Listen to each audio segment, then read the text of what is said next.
آپ کو کیا پتہ چل؟ جیسے درخت کو اپنے پھل بھاری نہیں لگتے، اسی طرح انسان کو اپنے گناہ بھاری نظر نہیں آتے۔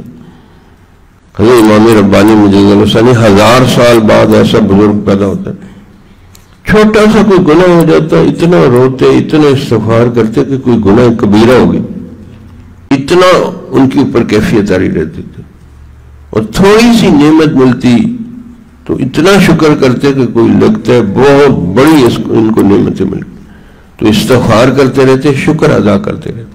اور پھر فرمایا میں اپنی نیکیوں کو بھی تہمت لگاتا ہوں، قصور نکالتا ہوں۔ نماز پڑھی ہے حضور قلبی سے نہیں، وسوسوں والی نماز ہے۔ فرمایا جو اپنی نیکیوں کو بھی تہمت لگاتا ہے، اس پر استغفار کرتا ہے، پھر وہ بندہ قبول ہوتا ہے۔